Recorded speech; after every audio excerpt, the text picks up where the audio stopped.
What is up, quality people? Hello. We're back. We're in the house. Blindsided is the theme of today's show. Let's get to some quality comments.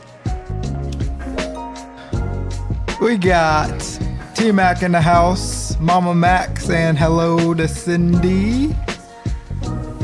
And Aunt Cindy saying, what up, folks? What up, though? Make sure you like for the algorithm. We got a great show lined up for you people today. T-Mac also says, hello, quality people. The intro music is smooth. Amen. Thank you. Thank you. It's a Prophet original. It's a Prophet original. Sorry for the delay, folks. We were trying to get our lives together. We had everything set up and we were about to go live and we turned on the cameras and the cameras worked, but then the input to the computer didn't work. And so we had spent like 20 minutes trying to figure that out. We finally got it 30, to work. At least. Oh, it's only 10 now. So we started that almost like right at 9:30. So Yeah. about 30 I minutes. guess it's 30. Yeah, 30, 25, somewhere in between there. But nevertheless, we're about to have a good time. We're about to have a good time. As you see, we're going to be talking about Blindsided, right? But that's going to be the last topic that we hit. Before we get there, we're going to be talking about a TikTok that was sent in from a viewer of ours. Shout out to Taylor Woods. Woo! Taylor Yes. Larios. Yeah, Taylor Larios. Now, see, I always think Taylor Woods now because when I go to your house, there's the little sign on the side of the road that says Taylor Woods, and it Yeah. always makes me think of her. So Yeah. it's like I always just think Taylor Woods. But yeah, Taylor Larios. Shout out to her and Scott. Well, Taylor sent in a short that she wanted us to react to, and it's Lil Uzi Vert basically telling his fans that they're all going to hell because they're at his concert and they listen to his music. So we're gonna be diving into that. Mm-hmm. Also, on the docket, trans athlete causes pandemonium in local town because this trans woman decided to enter into a women's tennis tournament. and one of the officials like, nah, this ain't fair. There's no Yeah. way we can protect the biological women, and so I'm out. And so she resigned, and apparently that trans athlete ended up backing out of the tournament and said that she didn't feel safe going to the tournament. Maybe she was getting threats. But we're going to be diving through that article as well. We got, we're about to have a quality time. I'm about to go make one quick adjustment. Can you tell them how everything's going? Tell them what we got coming up here. Everything's going well. On Friday, we have the Faith and Beyond interview with Miracle. So that's going to be fun. Me and her talked today after Pilates, actually, just giving her the rundown of what's going to happen and how the show is going to go and everything. So I'm excited about that. As am I. So let's go ahead, dive into our first topic. So Lil Uzi Vert, guy with the tattoos everywhere, Got the little basically told all his fans that they're not going to hell, but they're already in hell because they listened to his music and they attended his concert. We're about to break this down, but you're not going to want to miss this, so stay tuned. Here we go.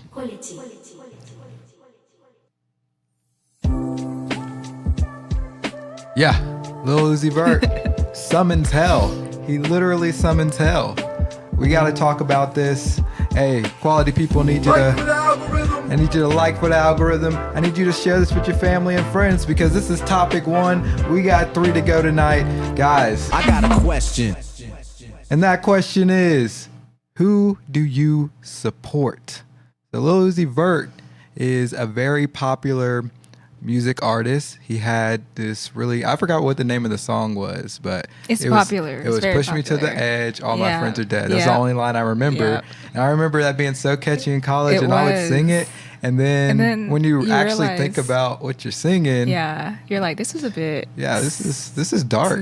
This yeah. is very, very dark. Yep. And so now we're about to play a short from a guy who's kind of breaking down this clip where he's basically telling his fans, hey, y'all aren't going to hell. You're already in hell, and there's no escaping it because you're here with me. So let's dive into that now. Lil Uzi Vert just said that his fans were gonna go where?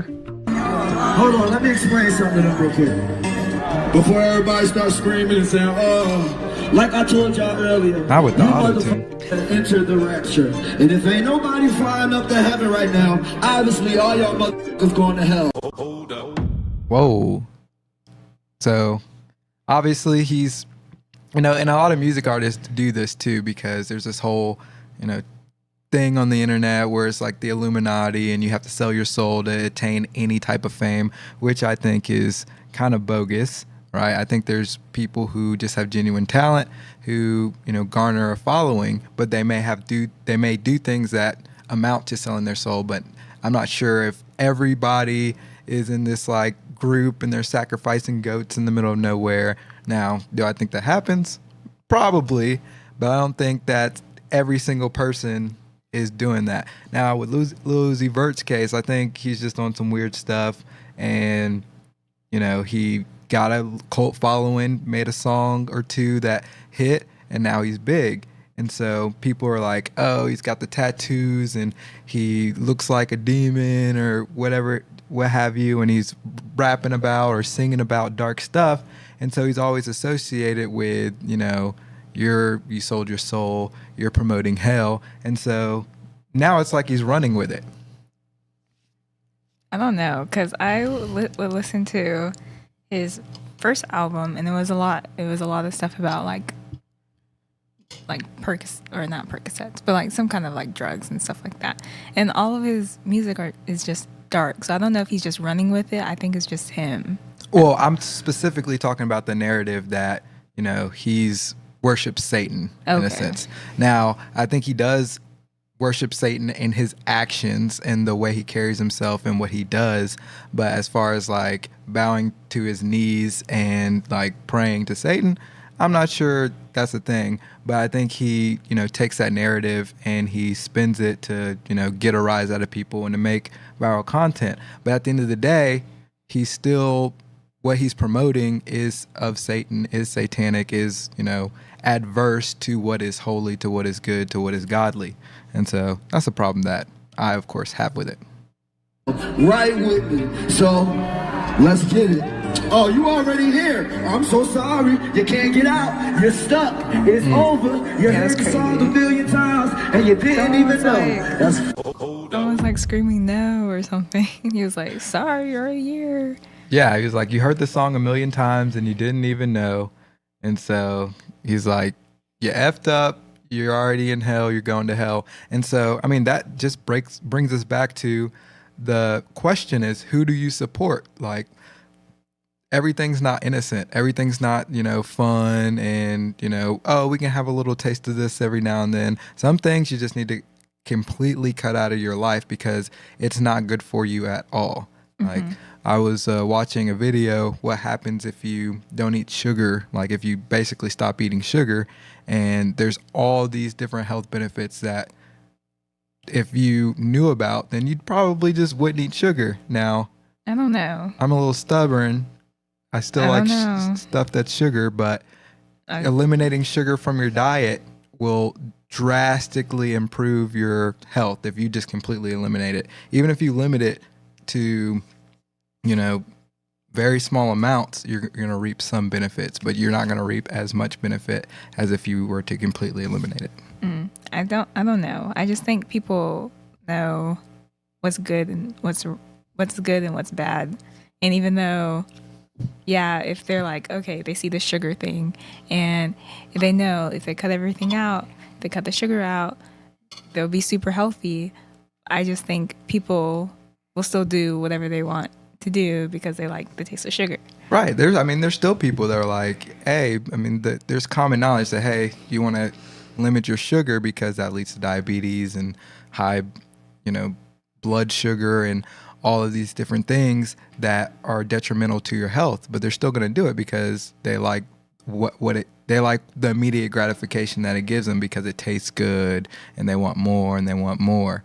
And that can like parallel into his music. Like people know his music is dark, his music is depressing. Right. Yeah, I still want to listen to it because it's catchy and it's cool. And that goes into other music too, like Megan Thee Stallion. Like, she's talking about fathery stuff, yet it sounds good. It's fun. It's upbeat, But right. we all know it's toxic for us. It's not good. So it's like, who do you support? Back to something we touched on recently. Yes. What do you consume? Yeah, we touched on that Monday. Like, what do you consume? It's like everything isn't good for you. And even the things that you don't necessarily go to on a daily basis, right? Some things just need to be cut completely out of your diet, whether you're consuming it from a, dietary perspective or you're consuming it from a spiritual perspective as far as like consuming content. So let's finish out the short. But I still love you. Did you hear what he just said, though? He said that you heard the song 1,000,000 times and you still don't understand it. We need to recognize that the enemy is overplaying his hand. He's no longer hiding in the background. He's walking right down the street, and not enough of us have eyes to see and ears to hear what he's trying to do. Be careful what you consume. It's going to lead you to one of two places. If you want to learn how to follow God, click follow or subscribe for more. Yeah, so it's like, it's out in the open. Evil is out in the open. It's being championed, it's being lifted up, and it's being fought for right in front of our faces. And so, like he said, it's going to lead you to one of two places. It's going to lead you to a holier place, or it's going to lead you to a place of destruction and death. It's like the wages of sin is death. And so if you're waging your sin, right? If you're waging sin around, if you're consuming sin, right? And that is bleeding from you, because what you consume is what you portray out into the world, what you reflect out into the world, then you are flirting with death, literally, from a spiritual perspective, also from a physical perspective.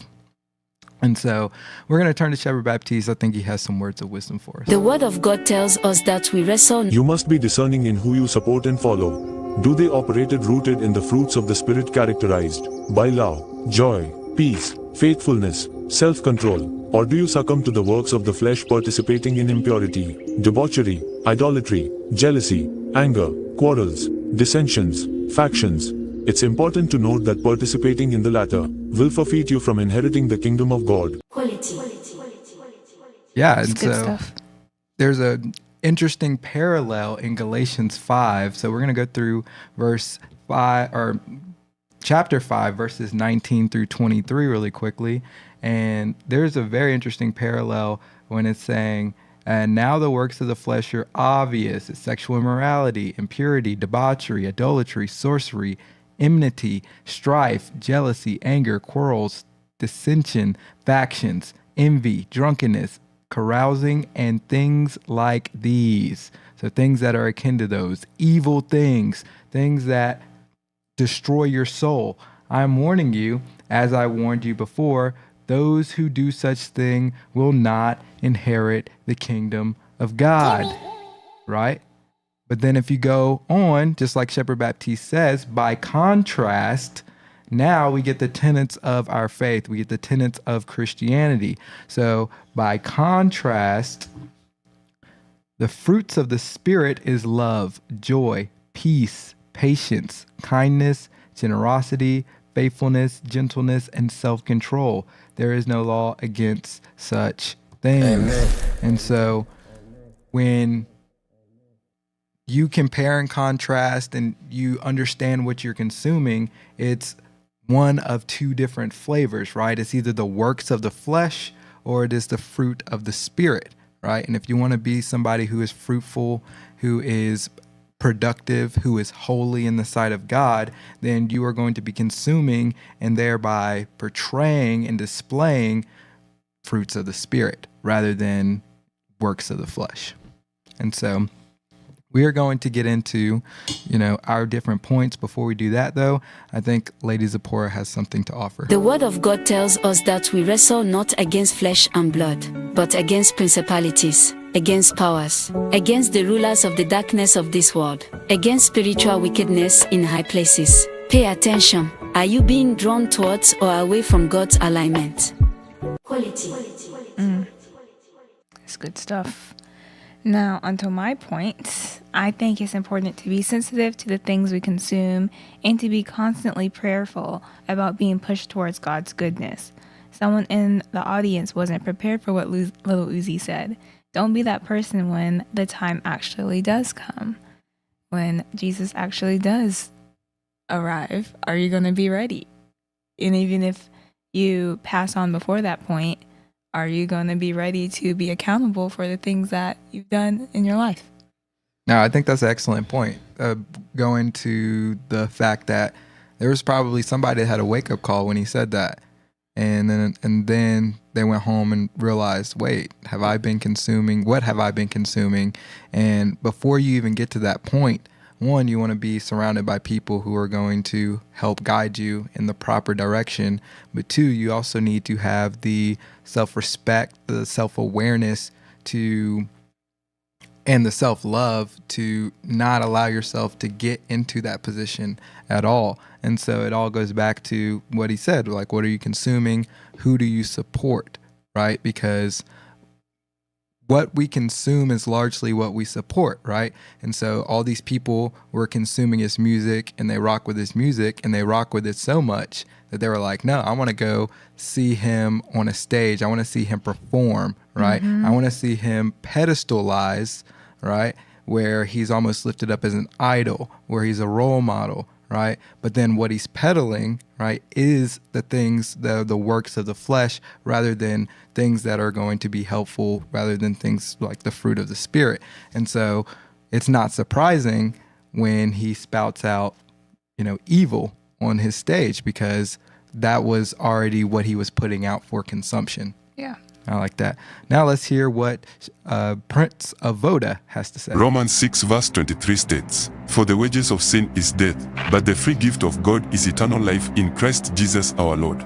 Do not be deceived into thinking you can trade engaging in sin to spice up your life. You are certainly spicing it up in the wrong way. But God gives us a free gift, a gift that gives us peace, a gift that gives us life, and this is a life lived through Christ." Quality. Yeah, amen to that. And so that just gets right into my point, or going back to what I said earlier, is like, if you wage sin, right, that's only going to lead to the destruction of your soul. The way to the Father is through the Son. It is by voluntarily taking up your cross with the understanding that in order to elevate, you must descend. And essentially what that means is you have to bow before and come. We always talk about being humble. You have to decrease so that the work and the character of Christ can increase within you. So that is him literally transforming and changing your heart. But that is just what we think. We want to know what you think. Who do you support? What do you think about this Lil Uzi clip? It's been out for a while, but it was sent to us. So we thought, hey, let's give our perspective on it. Somewhere on this screen, there is a video from YouTube to you from us, or with us in it. We'll see you over there.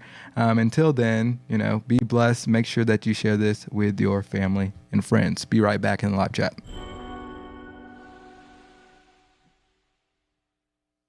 It says in the Old Testament, worship no other gods than me.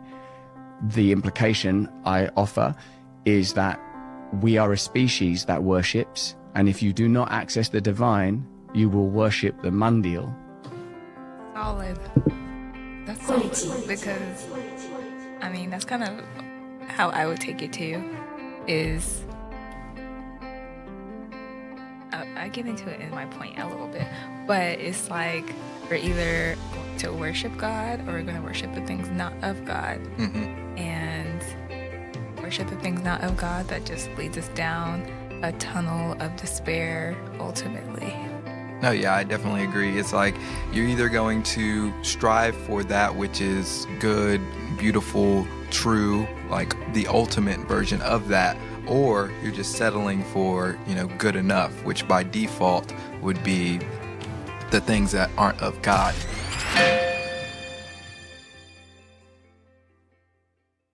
Quality. We're back. The theme of the show is Blindsided. Let's get to some quality comments.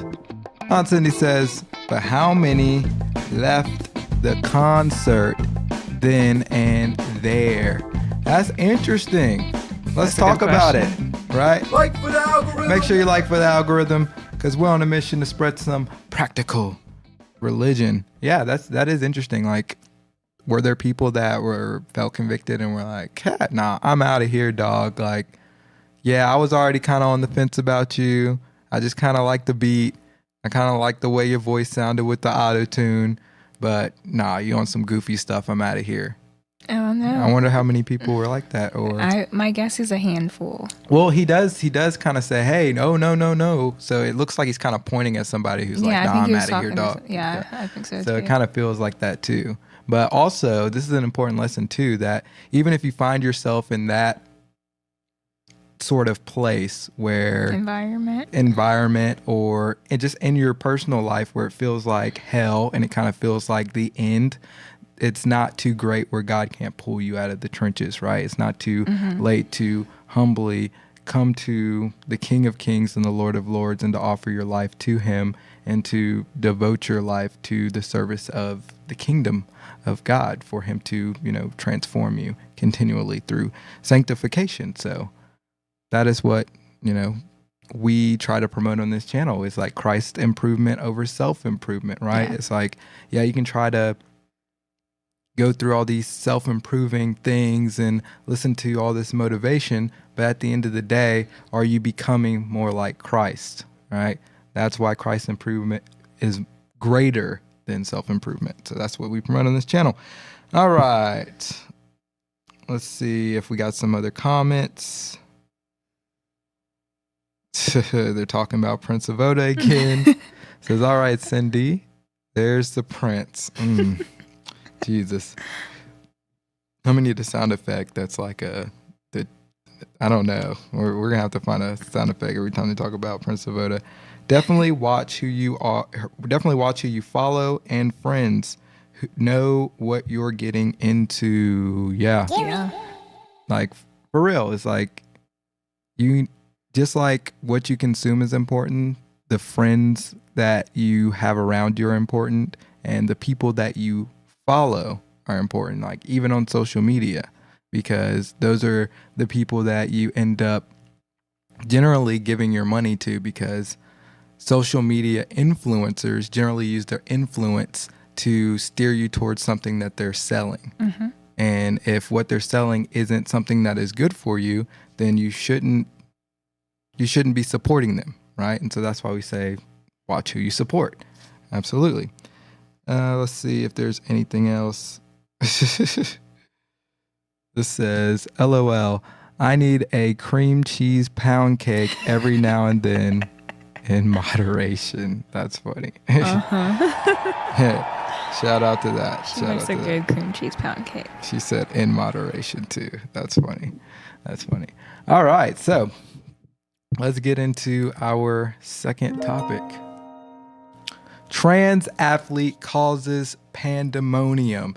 And so at this local tennis tournament, there's a trans athlete or biological man who has transitioned to a woman who decided to participate and join this tournament. Now, one of the officials that was running the tournament was like, nah, like, this is crazy. I'm going to resign because there's no way that I can protect biological women when it comes to this sort of thing. And so this raises an interesting, cultural issue that's going on. It's like, do trans athletes have an unfair advantage when it comes to sports? And even Caitlyn Jenner has an interesting take that you probably wouldn't think that Caitlyn Jenner would have. So we're going to get into that right now. Quality.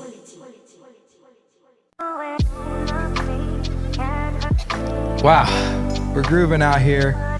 Trans athletes are causing pandemonium. It's a big, hot button issue. Whether you agree with them being able to transition or not, when it comes to the issue of sports, it's a whole different ball game. Quality people need you to. Hey, also, I got a question. Do trans women have an unfair advantage when it comes to sports? Do you think they do? Absolutely. Without a doubt. Now, what if we flip that around? What do trans men have an unfair advantage? Like woman to man. Yeah, they and don't. They're playing with men. They don't. No. Generally. Because now we're going to be going through this article. It's right here. Let me pull it up for you. And this article says, transgender tennis players' participation in a women's tournament prompts local tennis official to resign. And so we're about to go through this article about what happened in Wyoming. And then we're going to pull up a clip from Caitlyn Jenner. She was on Fox News, and she had an interesting defense of, trans athletes not being able to participate, or specifically trans women not being able to participate in women's sports. So let's get into this. So article starts off and it says, went to the wrong thing there. It says the potential participation of Brooklyn Ross, a transgender college tennis player, is the nationally recognized nationally recognized Wyoming Governor's Cup 2023 prompted the president of the local board to resign from her position. She believes that letting a transgender athlete compete in the women's single draw, would be an unfair to the other female participants. I can't read right now. Eventually, Ross herself withdrew from the tournament following the hostility she received, expressing concerns that the whole event would be overshadowed by the controversy if Ross played. So, this is a very interesting topic because oftentimes when it comes to trans athletes, it's generally a man that transitions into a woman, right? Yeah. So it was that gets the notoriety because generally they're bigger and they're stronger, and there's just an unfair dynamic because men are naturally stronger than females, especially if you as a boy went through puberty, the full extent of puberty, no matter what you did. And if you trained as an athlete through college and now you're a human adult, it's like you've been on steroids your whole life. So even if you are on hormones or whatever, or suppressants or whatever they have out there, right, you still are feeling the lingering effects of all of the training that you had as when you went through puberty and training as a man before you started to suppress all of that.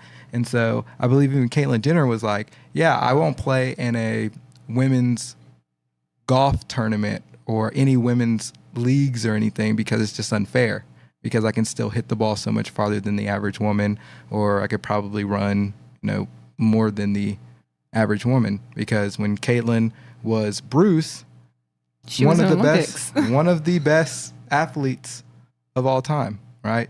I believe Bruce participated in the decathlon and all that. So that just goes to show you that even from the trans side, they're not all in support of, trans athletes participating, especially in this manner.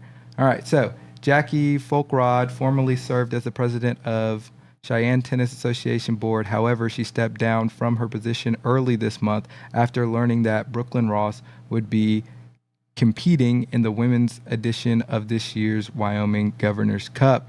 She even went as far as misgendering Ross, as she objected that allowing a man to play against a woman is a very unfair matchup. Well, we see that this article leans in a certain direction. Oh yeah. So they're saying like, oh, it's misgendering, but the reality is it is a biological man. So yeah, I'm not sure if that's misgendering. So I think a man playing against a woman is very unfair matchup when it specifically meant for women in the specific draw. Folkrod told Fox News, I feel like having a trans athlete compete in the women's draw is against my personal integrity and what I believe and value. Honestly, good for her though, because a lot of people wouldn't just leave whatever. A lot of people wouldn't just leave their job if they didn't agree with Right. They sit there and take something. it. Yeah, they'll just take it or they'll ignore it. But for her, she was like, no, this is completely against what I believe. Peace out.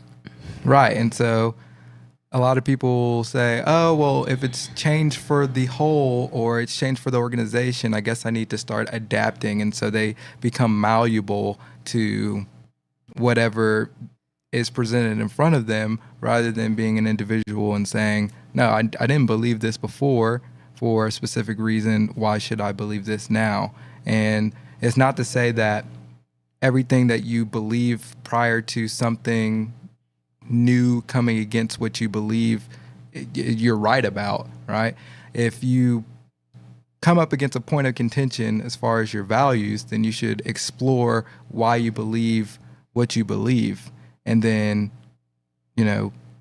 compare that to, this other belief that's being or trying to be imprinted onto you. And so when all this comes out, or when all this started coming out about transgender athletes competing, especially in women's sports, and I'm like, wait a minute, that doesn't make sense, because like if you go back to Leah Thomas was on the men's team the year before and then switched over. Or 2 years before. I think Leah Thomas was on hormones for a year, so maybe Leah sat out for a year. Because I think that's like the standard. That's the standard or the rule as it's written right now. But went straight from men's team to women's team, right? And so it's like something's not adding up. Like, you trained your whole life as a man, as going through puberty, becoming a D1 athlete, and now you're trying to compete against, granted, other D1 athletes, but people who clearly wouldn't have the same, doesn't have the same production, because y'all are just biologically different, right? You were able to grow and you were able to develop at a larger growth rate because of your biological makeup. All right. So, as the event drew closer, it became evident that the environment might deviate from the typical tennis tournament, escalating to a point where safety, including my own, could be compromised, Ross said. And so I guess Ross, the transgender athlete, was getting all sorts of maybe threats, which I don't know, but I feel like they always go back to, I'm in danger. Right. And it might just be people complaining that they don't agree online. But we could kind of say the same thing if they're threatening us or coming at us hard because we're standing on what we believe. And it's like, I can stand on what I believe just like you can stand on what you believe, right? That's why there's supposed to be this freedom of speech and this freedom of, public debate and forum. That's the idea of, the First Amendment.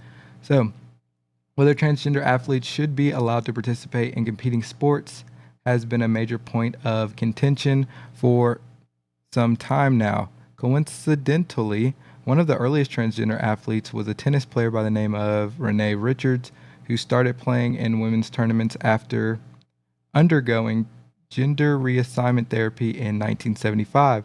While many pundits believe that female athletes' interests need to be safeguarded in such situations, it should be noted that there is not much research on whether transgender athletes have a significant physical advantage over their female counterparts. I don't know about that one. Also, they say counterparts like they're two separate things. You say counterparts as in like opposition. So there's such a clear distinction, right? But the whole idea of somebody transitioning is so that they can be a woman, right? Because you're saying that, no, I'm actually a woman. And even in this article, they're saying like, no, they should be able to play with women because they identify as that, but they're still counterparts. They're still different. Yeah. There's still a distinction there.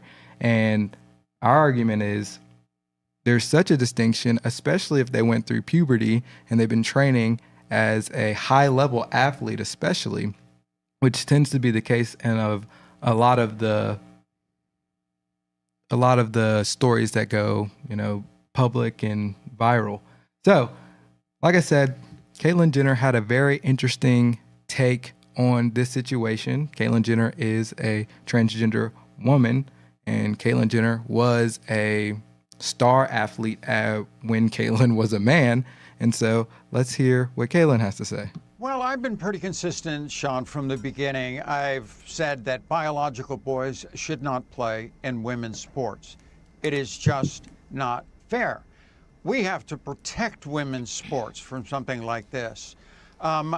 Leah Thomas, first of all, I respect her right to live her life authentically. Suffering from gender dysphoria is a horrible, lifelong struggle. Wait. So it is a mental thing. Well, yeah, it's very interesting that Caitlyn said that. So Caitlyn's like, yeah, pretty much anybody from the sound of it. And so this is kind of what I'm taking from it is anybody who transitions is suffering from gender dysphoria, and it's a lifelong process. And I believe, so if we continue here. And every story is different. Let me tell you, Sean, I know that one. And I respect her right to do. So like Caitlyn's saying like every story is different, but it's all gender dysphoria in a sense, because you're struggling with, hey, I'm supposed to be this, but I feel like this, right? And so I guess what you see is almost similar to anorexia or maybe bulimia, where it's like what you see in the mirror isn't actually what is being presented, right? And so you're trying to do your best to make those aligned the best way that you know how. So I guess that's why people would go through that. I don't know all the science on that, not a medical or a expert in that field, but I think that was just an interesting point that was raised there. But with that comes some responsibility and integrity in what you're doing. And I don't know why she's doing it. We live in this woke world right now that's driving me crazy. I feel sorry for the girls on the Penn team because they have to be so woke and say, oh, this is great. We're down deep inside. They're saying this is wrong. And a couple of them anonymously, because they can't come out, and parents have now come out, but they have to do it anonymously and say this is wrong. Yeah, I mean, that's sad when parents have to come out anonymously in defense of their own child because they're afraid of the greater public harming them, right? But it's also said to be harmful to not let the trans athlete or the trans person, I guess, live in their truth. So we have to go along and just accept, whatever that the trans person's wishes are. And in this case, trans athlete. So I just think that's kind of crazy. And it is wrong. And I'm very disappointed in the NCAA. They did kick the can down the road. But we have to deal with this issue. We have to protect women's sports. They've worked so hard for equality. Look at Title IX. For years, they finally got it through. I love women's sports. We have to protect it. No, so I respect that. I like that. Yeah. I think that was very good. And I don't agree with Caitlyn's lifestyle or even probably most of Caitlyn's values or anything. But I think Caitlyn made a great point there where women fought so hard to get rights. And now it's almost like they're getting pushed so far that all the rights that were being championed and being won for them are now retroactively being degenerated back into their faces, because it's like, so trans women's rights are real women's rights, but it just doesn't just make it make sense, right? Yeah. Because in this case, it's a clear unfair advantage when a trans athlete, especially again, go down the puberty road, especially that went through male puberty and got all the benefits of it, weightlifted and, strength and conditioned with male athletes, competed against males, and now it's like, no, I'm just going to transition go over here. I heard an interesting analogy where it was like, I think Kaylin said it on another interview that I didn't play, where the way the rules are in the NCAA now is if Michael Jordan was playing in the NCAA, all Michael Jordan would have to do is take hormones for a year. Yeah. And then say, I'm trans, went through a transition, I'm transitioning, what have you.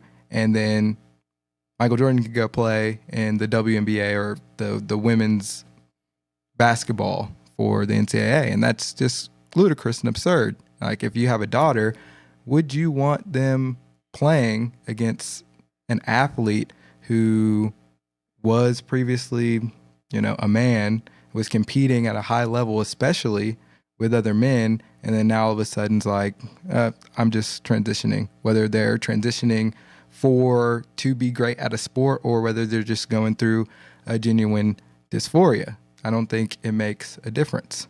So that's what we think. Do you think trans women have an unfair advantage? Let us know down in the comments. If you like this video, you want to check out more, then somewhere on this page here, YouTube's recommending a video specifically for you, and it's from us, so we will see you over there. Are we not doing?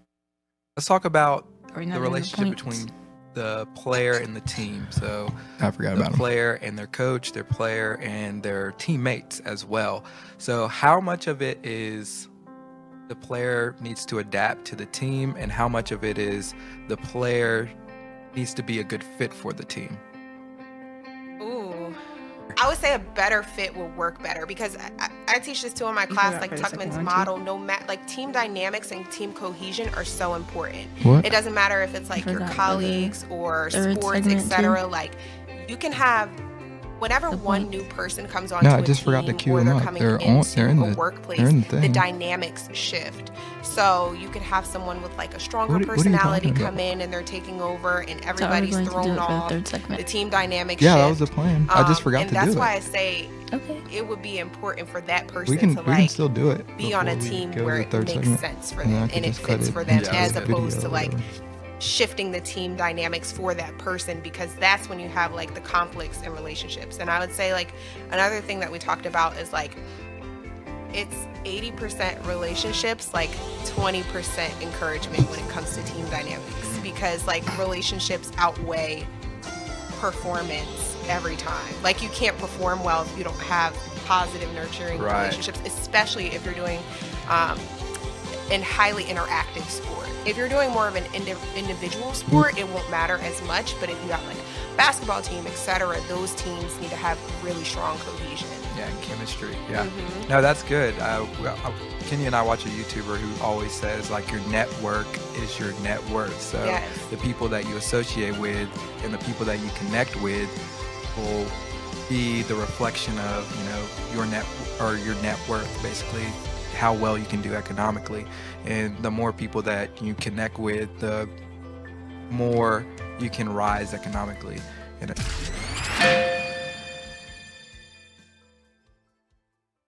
Quality.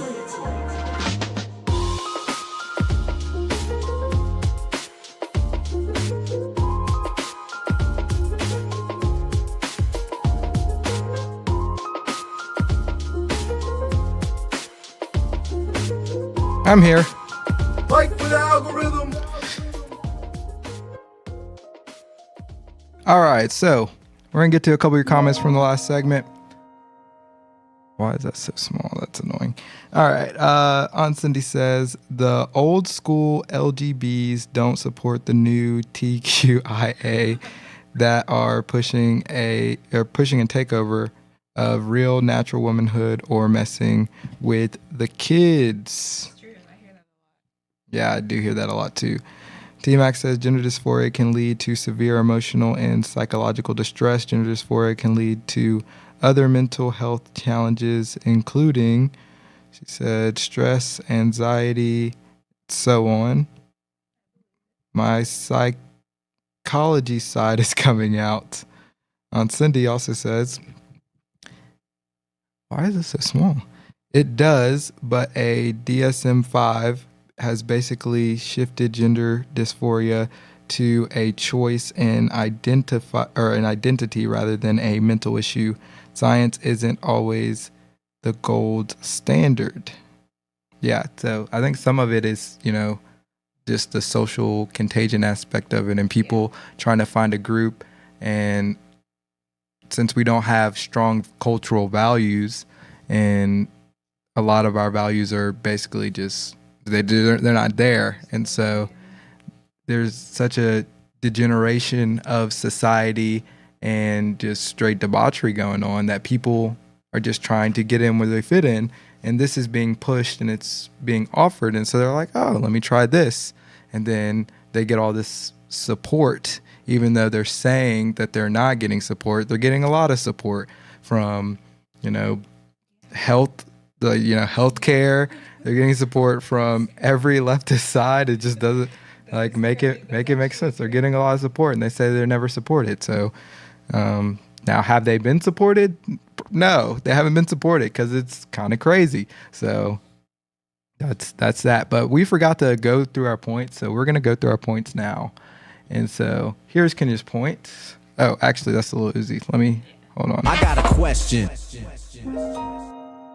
All right, so here's Kenya's point from that.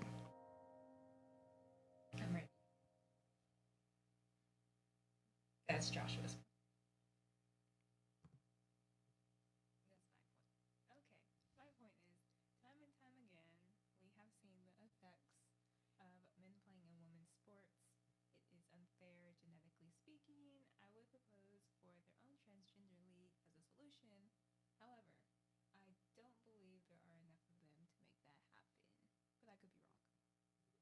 Yeah, I think I'm not sure what the actual statistics are as far as like how many trans people are out there, but I know it's a very small minority.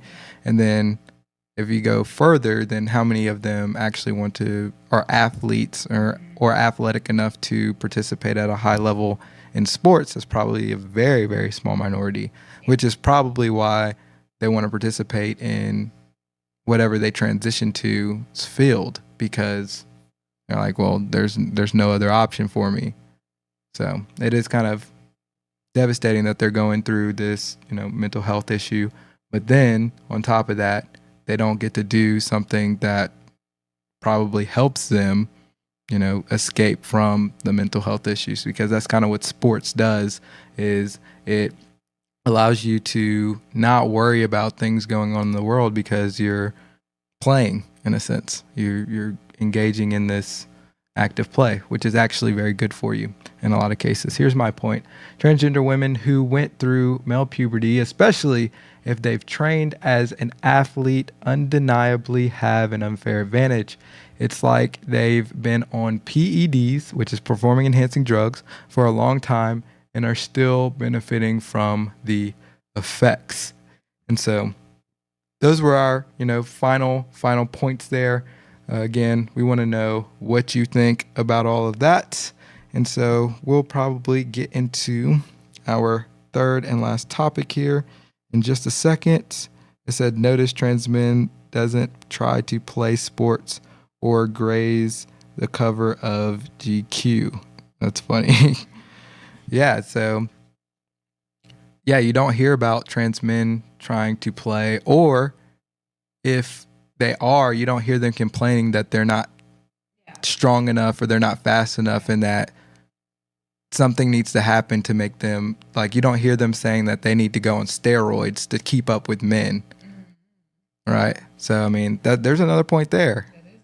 So the opposite, you rarely hear about the reverse, but it's always, a man that, transitions to a woman, and it's almost a slap in the face to women, because it's like women fought for, rights and are still, well, I think women have equal rights, so I'm not going to say they're still fighting for rights, but there's still things that need to be evened out as far as, women to men, I'll say that. And then they go so far as fighting for trans women to be, understood and seen, and then this is what happens. It's just constantly like this, like with Ulta, with makeup brands, and with sports. It's just constantly like a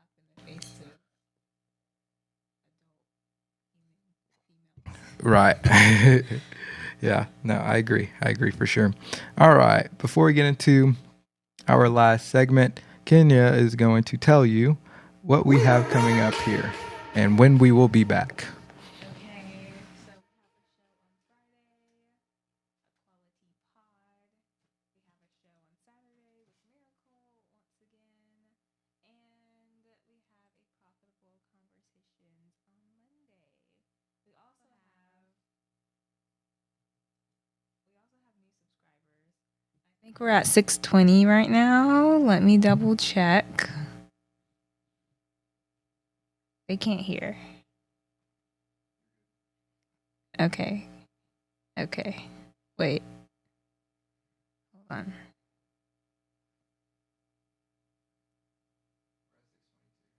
Okay, we're at 623 actually. We're at 623.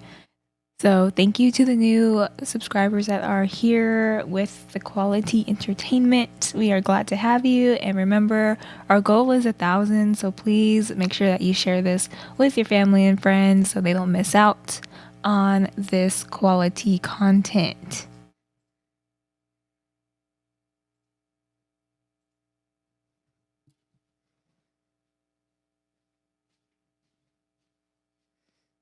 Okay, we got confirmation that everyone can hear us. So we should be good.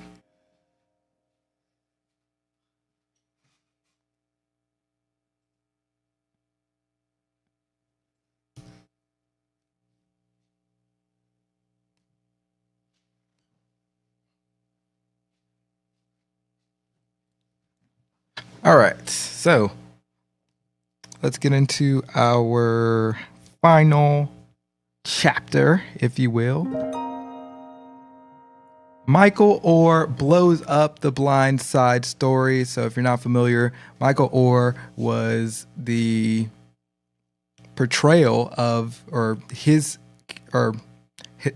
Michael Oher, his life was portrayed in the Blind Side movie as, this big black guy who was raised on the streets, or the streets basically raised him because his, parents essentially were dealing with all sorts of issues. I believe his dad died. And so this good, wholesome white family, or at least that's the way it was portrayed, adopts him, brings him in, gives him a place to stay. And everything is great because this guy is a great athlete. He ends up getting a scholarship to Ole Miss and then goes on to play in the NFL. Everything's good. White family adopted him. Great story. Sandra Bullock wins an Academy Award. Wrong. Now Michael Oher is saying that everything was a lie, that the family never actually adopted him, but actually tricked him to signing conservatorship papers and has essentially taken money from him taken money that should be his because they had the legal right to make those decisions on his behalf. So we're going to get into that juicy story and yeah, let's just get into it. All right. Like I said, Michael Oher just blew up the whole Blind Side story because he says he was blindsided. And so we're going to get into that. Quality people need you to like for the algorithm because I got a question. We got a question. Is Michael Oher a victim? Is he a victim? Let's dive into this article. It says Michael Oher from The Blind Side. The Blind Side subject, Michael Oher, says adoption by Tui family was a lie and he was cut out of money from movie. So this movie that we were just talking about, he says he didn't receive any money from it. So the article says former NFL star Michael Oher, the subject of the book and movie The Blind Side, alleges that the couple who took him in as a teenager misled him into believing they were adopting him, and that they instead placed him in a conservatorship, according to a court filing Monday. The lie of Michael's adoption is one upon which co-conservator Lee Ann Toohey, sorry, I think it's Toohey, and Sean Toohey have enriched themselves at the expense of their ward. The Undersigned. the undersigned Michael Oher said the petition to terminate, I cannot read today, the conservatorship in Shelby County Court in Tennessee. The story of Oher and the Toohey family became the subject of an Oscar-winning film, The Blind Side, starring Sandra Bullock in the role of Leanne Toohey. The film, based on Michael Lewis' book of the same name, chronicled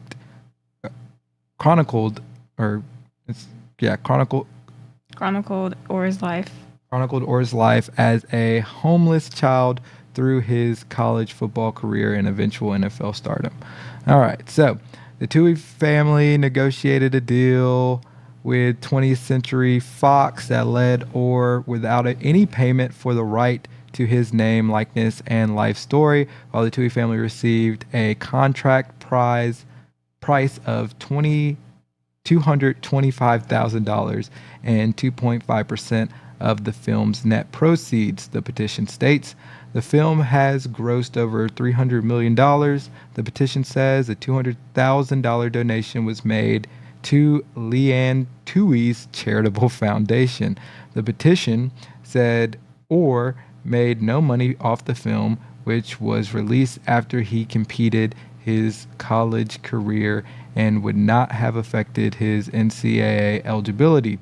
According to the petition, Oher does not recall signing the agreement for the rights to his life story. The document has a signature that appears to be his, but nobody ever presented this document to him with any explanation, the filing says, The petition accuses the Tooheys of a breach of their fiduciary duties as conservators so gross and appalling that they should be sanctioned by this court.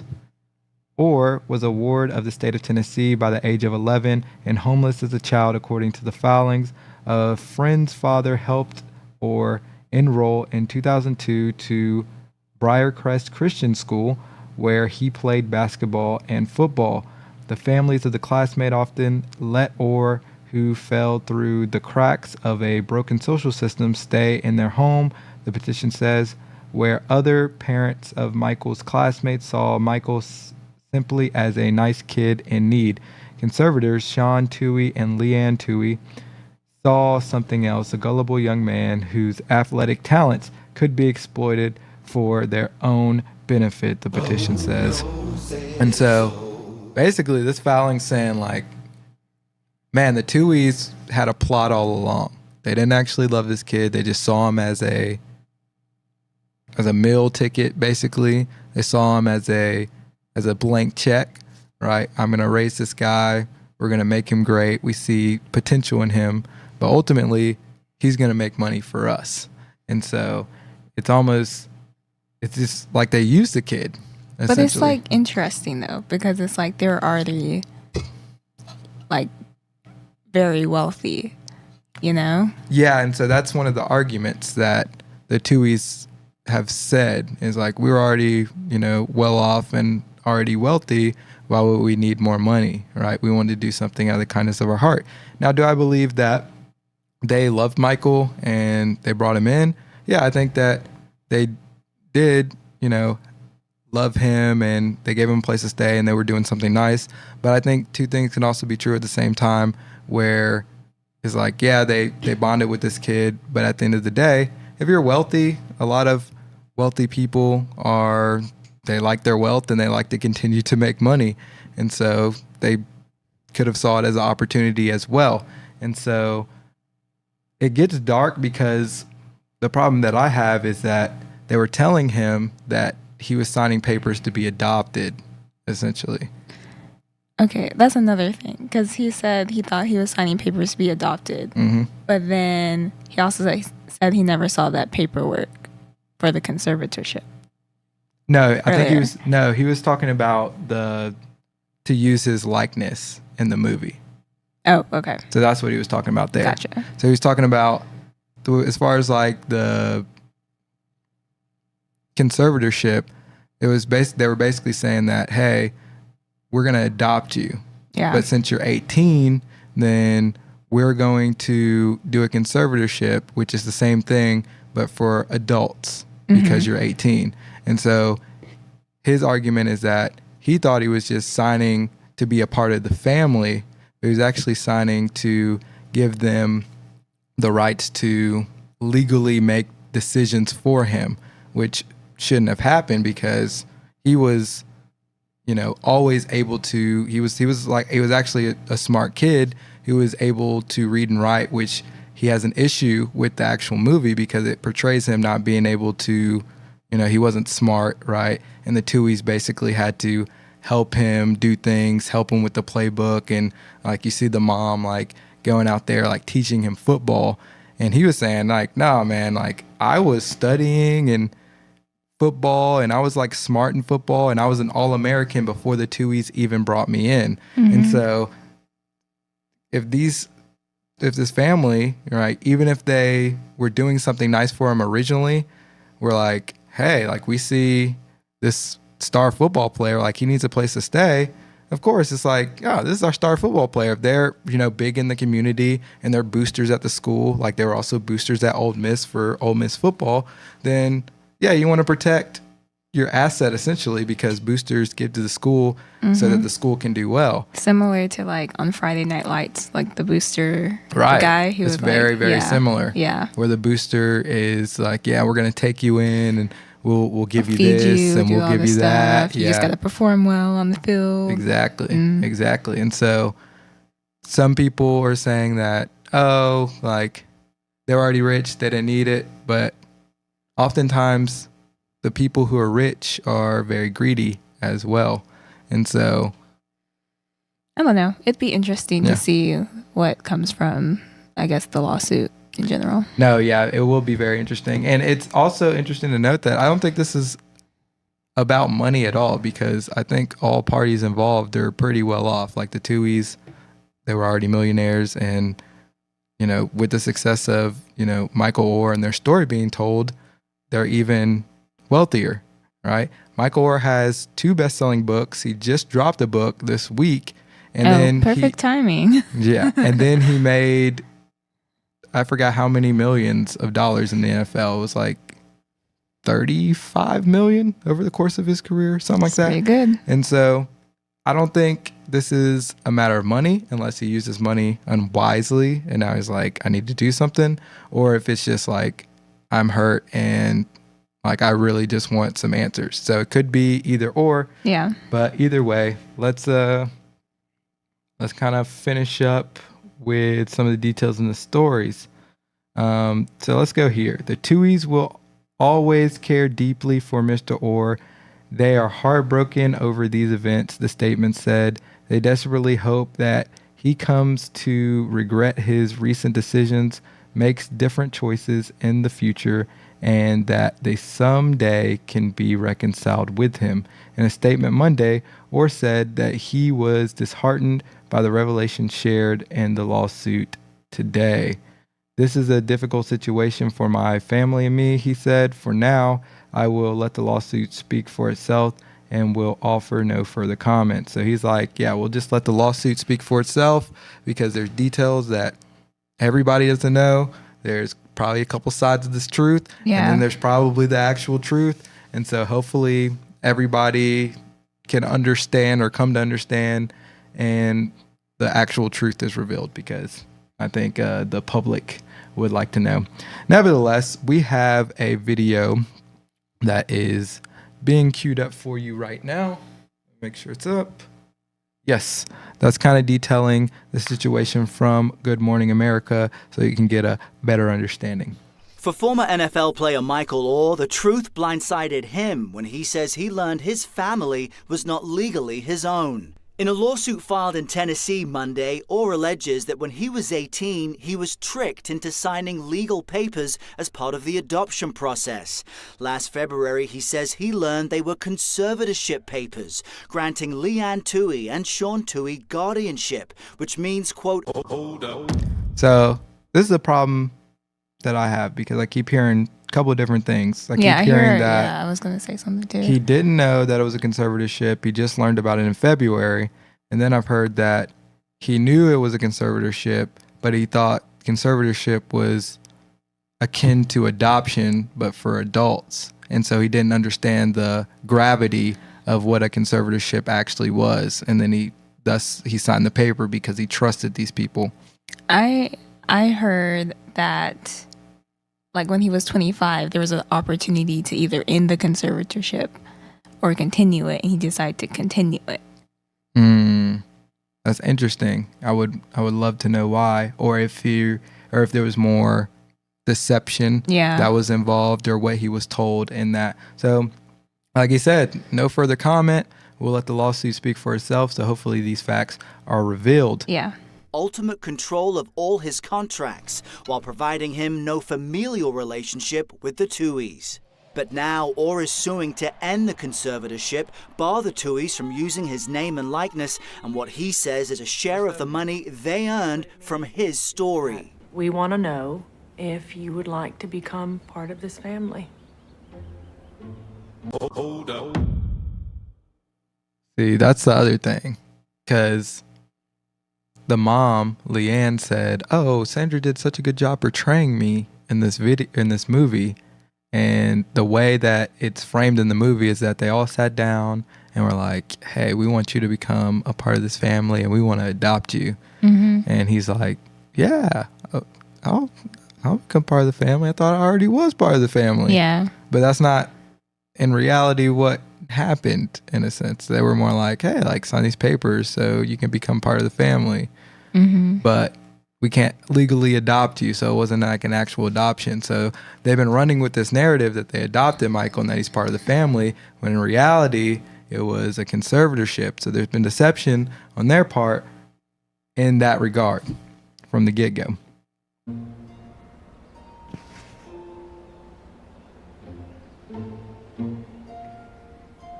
Kind of thought I already was. Oher's remarkable tale was portrayed in the hit Oscar-winning movie The Blind Side. You protect his blind side. When you look at him, you think of me. The then teen, who had an unstable home life, was taken in by Leanne Tuohy, played by Sandra Bullock, and her family before starring in college football and the NFL. The film earning more than $300 million. But the petition states Oher received no compensation for the film, quote, that would not have existed without him. Meanwhile, the Tuohys and their children allegedly received hundreds of thousands of dollars. Oher has long questioned his portrayal in the film. I think it took away the hard work and the dedication that I created from a child, and going to school in the 3rd grade, getting myself up. First one in the locker room, last one out. And I think the biggest for me is, being portrayed, not being able to read or write. Yeah, that's kind of crazy that he was able to, read and write and had a basic, just basic wits about him. And that wasn't portrayed in the movie, because it was almost portrayed like, oh, this family took him in and made him and created him, which I think is why a lot of people have the issues with this whole situation, because the Tuohys have been championing this movie and this narrative that, yeah, the movie is what happened, right? And we're learning that, no, these things aren't some other stuff. Yeah, these things aren't congruent at all. And then now Michael's saying like, hey, like, yeah, like I was already, essentially, I was in a bad situation on the streets, but I was already, I could read and I could write. I was already good at football, right? So it wasn't like they were teaching me football. It wasn't like they saw me and were like, oh, big kid, like he's great. We're going to turn him into a monster.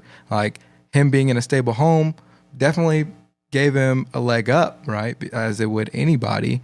But he was already becoming great aside from this family. And so it's just very interesting. Tuohys have continued to publicly refer to Oher as their adopted son. Attorney and conservatorship expert Christopher Melcher. In these conservatorship abuse cases, there's a position of trust where one adult gives over this power to the other adult believing that they have their best interests at heart or not even understanding what they're signing. He was an adult at that time. There's no reason for him to have to surrender those rights. Yeah, and so that's it. Let's get into our points here. My point is, what is done in the dark always comes to light. It might not happen in this life, but it will certainly happen when we meet with God. This is why it's important to develop character traits and reflect integrity and candor. Reflect integrity and candor. Yeah, because either way, like whatever happens in the lawsuit, hopefully the truth and justice prevails. No, I like that. All right, so I think the problem is less about the money and more about the integrity of the whole situation. Like I just got done saying, it seems like the narrative that's been pushed and championed by the Tuohys isn't congruent with what we're finding out happened in reality. And so that's why I think it's more about integrity and more about just being respected.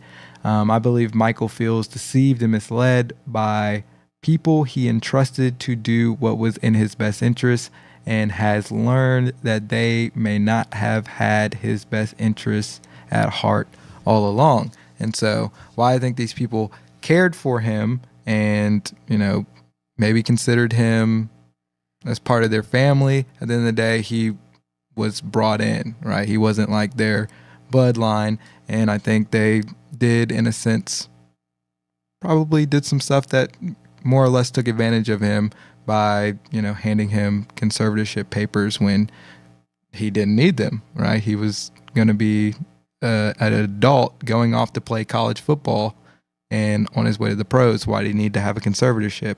It's kind of fishy there. But that's just what we think. We want to know what you think, right? So our question, I got a question. Is Michael Oher a victim? Leave it down in the comment section. If you like this video, then you're going to want to check out this other video that's somewhere on the screen. It's from YouTube to you from us. We will see you over there.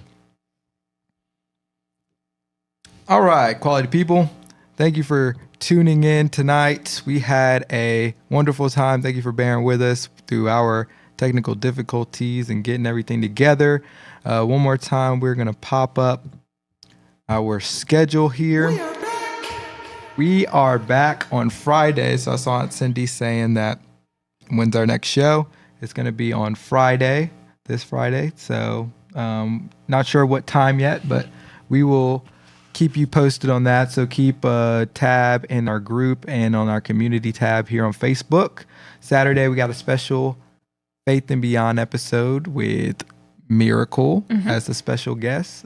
Kenya will be diving into her faith journey and some new age stuff. And so it's always fun when Kenya gets to talk new age because she gets very passionate about that. Then Monday we'll have a profitable conversation. I haven't had one in a while, but we're going to have one. I'll try to get a guest on for you guys and have, just electric conversations because that's what we do. We had 620, what was it, 23? Yep. I guess the Google sheet didn't update yet. We're at 623 subscribers. Our goal is 1,000. So thank you to everybody. We've grown, 20 something subscribers the last couple of days. So we're going to keep pumping out the content. Y'all keep sharing it with your family and friends. We do appreciate y'all. Let's get to our final quality comments before we head on out of here and dip. Cindy says, why didn't they release him from the conservatorship? I don't know. Yeah, that's something. That's the thing of that's the $1 million question right there. That is the $1 million question. I don't know. And then last comment of the night. They portrayed his character more like Bubba from Forrest Gump. Yeah, they did. Yeah, it was that's like accurate. It was like this dumb black guy who had, who was a specimen and who had talent. Mm-hmm. And they were like, oh, you don't understand your full talent. It's like when you see a guy who's like 6'7" and he's just kind of walking down the road and you're like, you play basketball? It's just like that. And he's like, no, never thought about playing. Oh, we're about to make you a basketball player. You're not using your height. I didn't know I had to use my height. it's crazy. So that's how he was portrayed. And so, yeah, that's our show. Blindsided. That is our show. So that's Blindsided. Let us know what you thought about this podcast tonight. Thanks for tuning in. We will see you on Friday. Peace out. I am just so grateful for the grind now. Even all the bad that almost took me out. Everything will pay off in due time now. All my past has led me to be great now.